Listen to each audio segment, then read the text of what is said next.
Welcome to Math Axis ICSE Class 10 Chapter 7 Ratio and Proportion। देखिए, हमें इस साल के सिलेबस में सिर्फ और सिर्फ प्रपोर्शन के बारे में ही पढ़ना है। रेशियो जो हमारा है वो सिलेबस से रिमूव हो चुका है। तो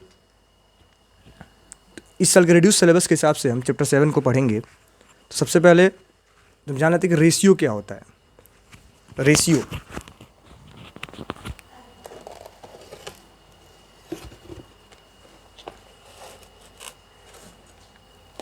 रेशियो का मतलब होता है कि comparing of two similar quantities, यानी कि हम रेशियो में दो सिमिलर क्वांटिटीज़ को आपस में कंपेयर करते हैं। जैसे कि लेंथ का कंपेरिजन लेंथ से, ठीक है, लाइक 100 मीटर अपॉन 200 मीटर, यानी कि मीटर का कंपेरिजन मीटर से, टाइम का कंपेरिजन टाइम से, मास का कंपेरिजन मास से, यानी कि हम रेशियो में बेसिकली सिमिलर क्वांटिटीज़ को आपस में कंपेयर करते हैं और चेक करते हैं कि क्वांटिटी दूसरे क्वांटिटी से कितनी ज़्यादा है चाहे कितनी कम है। ठीक है, तो हमें रेशियो के बारे में नहीं पढ़ना है, यहाँ सिर्फ और सिर्फ पढ़ना है हमें प्रपोर्शन के बारे में। तो रेशियो को हम कैसे डिनोट करते हैं? तो रेशियो को डिनोट किया जाता है इस फॉर्म में, A/B, या फिर कहें तो फ्रैक्शन के फॉर्म में A/B। ठीक है, तो आज हमें समझना है कि प्रपोर्शन क्या होता है। प्रपोर्शन, ठीक है, जिसके बारे में हमें अपने सिलेबस में पढ़ना है। तो प्रपोर्शन, ठीक है, तो प्रपोर्शन मतलब क्या होता है कि जब भी दो रेशियोज, यानी कि दो रेशियोज आपस में इक्वल हो जाते हैं तो उनको हम कहते हैं कि वो किसमें है? प्रपोर्शन में है। जैसे कि हम एक एग्जांपल लेते हैं कि मानिए हमने कंपेयर किया कि एक कपड़े का लेंथ है 1 मीटर एंड एक दूसरा कपड़ा जिसका लेंथ है 2 मीटर, यानी जो इनका रेशियो होगा 1/2 का है। और एक दूसरा व्यक्ति वो सेम कपड़ा खरीदा है कि 2 मीटर और 4 मीटर, तो इनका भी रेशियो आएगा 1/2। ठीक है, यानी कि यहाँ जब हम रेशियो कंपेयर करते हैं तो पहले रेशियो की वैल्यू भी है 1/2, दूसरे रेशियो की वैल्यू भी है 1/2, यानी जो रेशियो थे 1/2 एंड 2/4 ये किस में थे? प्रपोर्शन में थे। किस में थे? प्रपोर्शन में। ठीक है, तो जब भी दो रेशियोज आपस में इक्वल हो जाते हैं तो उनको हम कहते हैं वो किस में है? प्रपोर्शन में है। किस में है? प्रपोर्शन में है। ठीक है, तो हमें इन्हीं के बारे में पढ़ना है, यानी कि A/B is equal to C/D। And जब भी दो रेशियो, यानी कि रेशियो A/B किसके इक्वल है? रेशियो C/D के, तो इनको हम बोलेंगे कि किसमें है? प्रपोर्शन में है। और जो यहाँ पे A है, A इसको बोला जाता है फर्स्ट प्रोपोर्शनल। A होता है फर्स्ट प्रोपोर्शनल, B होता है second proportional,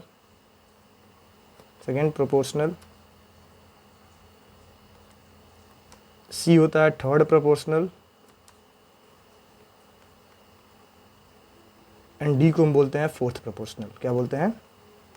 fourth proportional. D को बोला जाता है फोर्थ, A को बोला जाता है फर्स्ट, B को सेकेंड, C को थर्ड। ठीक है, तो ये प्रोपोर्शनल्स होते हैं। इसको हम या तो ऐसे इस फॉर्म में लिखते हैं या फिर लिखते हैं A/B is equals to C/D। इनको डिनोट करने का तरीका ऐसे होता है। ठीक है, इनका एक और नाम है कि जो A और D है इनको बोला जाता है एक्सट्रीम्स। क्या बोला जाता है? एक्सट्रीम्स। एंड B और BC को बोला जाता है मीन्स। BC को क्या बोला जाता है? मीन्स। ठीक है, जब भी दो रेशियो आपस में अगर प्रोपोर्शनल में होते हैं, यानी कि आपस में अगर वो प्रोपोर्शन में होंगे, तो एक्सट्रीम्स इज इक्वल टू होता है मीन्स, यानी product of extremes is equal to product of means. ठीक है, तभी दो रेशियो आपस में प्रोपोर्शन में होंगे जब product of extremes equal to क्या आएगा? Product of means. यानी कि इस केस में A into D is equal to क्या हो जाए? B into C। तो हम बोलेंगे जो गिवन रेशियोज हैं आपस में किस में है? वो प्रपोर्शन में। जो गिवन रेशियोज हैं आपस में प्रपोर्शन में है। ठीक है, जब भी product of means equal to क्या होगा? एक्सट्रीम, तो हम बोलेंगे कि जो गिवन रेशियोज हैं वो आपस में है, प्रपोर्शन में है। ठीक है, तो ये था प्रपोर्शन का कॉन्सेप्ट। यहाँ जो पहले हमको याद क्या रखना है कि फर्स्ट वाले को हम बोलते हैं first, second, third and fourth proportionals, and product of extremes is equals to product of means. अब जो हमारा नेक्स्ट टॉपिक है उसमें हमको जानना है कि कॉन्टिन्यूड प्रपोर्शन क्या होता है। क्या जानना हम लोग को? कॉन्टिन्यूड प्रपोर्शन के बारे में। तो देखिए, जब कभी भी नंबर्स को हम इस फॉर्म में अरेंज कर दें कि a by B is equal to B by C is equal to C by D and so on, तो इनको हम बोलते हैं कि जो ये है कॉन्टिन्यूड प्रोपोर्शन में, किसमें है, कॉन्टिन्यूड प्रोपोर्शन। देखिए प्रोपोर्शन और कॉन्टिन्यूड प्रोपोर्शन में क्या अंतर है कि यहाँ पे वहाँ हम क्या लिखते थे कि a upon B is equals to C upon D, यहाँ चारों नंबर डिफरेंट हुआ करते थे कि a by B is equal to C upon D, but यहाँ पे क्या लिखना है कि a by B is equal to B by C, a upon B is equal to B upon C is equal to C upon D, यानी जो ये number हैं बी भी सेम है, सी सेम है, तो जब भी रेशियो को हम इस फॉर्म में अरेंज करते हैं तो इनको हम बोलते हैं एक कॉन्टिन्यूड प्रोपोर्शन में, किसमें है, कॉन्टिन्यूड प्रोपोर्शन में। अब और कोई भी चीज़ कॉन्टिन्यूड प्रोपोर्शन में तो इसको ये तो यहाँ पे क्या होता है कि जो a बाई बी, माने हम तीन नंबर्स को अरेंज करते हैं a b c को किसमें, कॉन्टिन्यूड प्रोपोर्शन में, तो हम कैसे लिखेंगे कि a upon B is equal to B upon C. तो जो यहाँ पे a है इसको बोला जाता है सेम फर्स्ट प्रोपोर्शनल, क्या बोला जाता है, फर्स्ट प्रोपोर्शनल।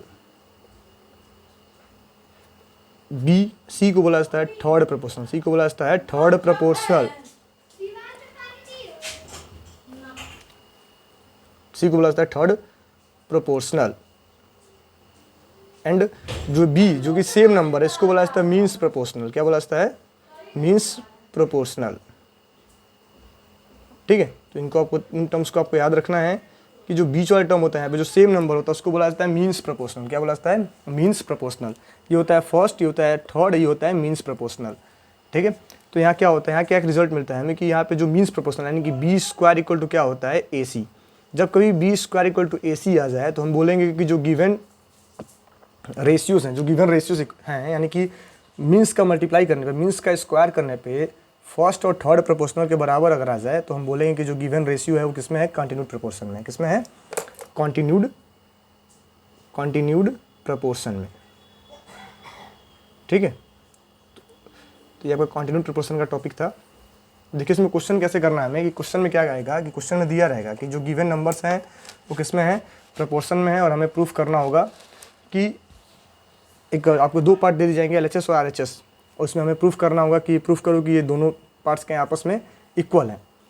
ठीक है, तो उनको करने के लिए हमें कभी कभी क्या देगा कि हमें ऐसे देगा कि number A, B, C and D are in proportion, number A, B, C, D are in proportion. ठीक है, तो हमें क्या करना होगा, तो हमें कैसे लेट करना होगा कि हम क्या मानेंगे कि जब A, B, C, D proportion में, इसका मतलब क्या है कि A upon B is equal to क्या होगा, C अपॉन डी होगा। ठीक है, तो हम इसको लेट कर सकते हैं इक्वल्स टू K से। ठीक है, यानी कि A upon B equal to क्या होगा, K के बराबर, और C अपॉन डी भी क्या होगा, K के इक्वल, यानी कि A इक्वल टू क्या आ जाएगा, B के, एंड C इक्वल टू आ जाएगा D के।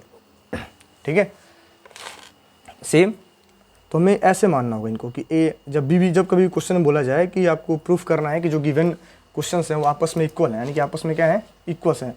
ठीक है, तो हमें क्या करना है कि अगर A, B, C, D दिया है, चार नंबर हमें दिए गए हैं प्रोपोर्शन में, तो कैसे मानेंगे कि A upon B, C upon D is equal to K, यानी A upon B equal to K, C upon D equal to K, यानी हम A को लिख सकते हैं A equal to B K and C equal to D K. इस concept को आप समझ लें, इसका यूज़ हम क्वेश्चंस को सॉल्व करने में करेंगे। बहुत सारे क्वेश्चन आपके बुक में ऐसे दिए गए होंगे जहाँ पे दिया गया हो कि A, B, C, D proportion में है, तो इन्हें तो लेफ्ट हैंड साइड और राइट हैंड साइड को इक्वल प्रूफ करना होगा। ठीक है, अब अगला है जो है क्या देता है उसमें, कॉन्टिन्यूड प्रोपोर्शन। बोलाता है कि जो गिवन नंबर्स है किसमें है, कॉन्टिन्यूड प्रोपोर्शन में है, तो उन्हें हमें क्या प्रूफ करना है, इक्वल प्रूफ करना है। ठीक है, तो हम इनको कैसे अरेंज करेंगे, तो हम इसको क्या लिख लेंगे कि लेट दिया है कि मान लीजिए A, B, C और D किसमें है, कॉन्टिन्यूड प्रोपोर्शन में है, तो इसको हम कैसे नोट करेंगे कि A upon B is equal to B upon C is equal to C upon D, और इसको भी हम कह देंगे से K। यानी यहाँ पे क्या हो जाएगा कि A upon B equal to K होगा, B upon C is equal to K होगा, and C upon D is equal to K होगा। अगर तीन टर्म्स दिए गए, सिर्फ A, B, C दिया जाए तो सिर्फ हम यही तक नोट करेंगे A upon B, B upon C equal to K। ठीक है, इसको हम लिख सकते हैं A equal to B K, B equal to C K, and C equal to D K. ठीक है, तो देखिए क्या है कि A इक्वल टू बी के आ गया, B equal to C K आ गया, and C equal to D K आ गया। तो अगर यहाँ पे C की वैल्यू पुट की जाए तो B इक्वल टू क्या हो जाएगा, तो D के इंटू के, यानी B की वैल्यू आ जाएगी D के स्क्वायर। B की वैल्यू क्या आ जाएगी, D के स्क्वायर। तो हमें क्या याद रखना है कि जब कभी भी चार नंबर्स को कॉन्टिन्यूड प्रोपोर्शन में बोला जाए तो हमें क्या पुट करना है, सी के प्लेस पे डी के, बी के प्लेस पे डी के स्क्वायर एंड ए को हम चेंज कर सकते हैं, बी के प्लेस पे क्या लिखा सकता है, बी के प्लेस पे डी के स्क्वायर यानी कि डी के स्क्वायर इंटू के डी के क्यूब। ठीक है, तो जब कभी भी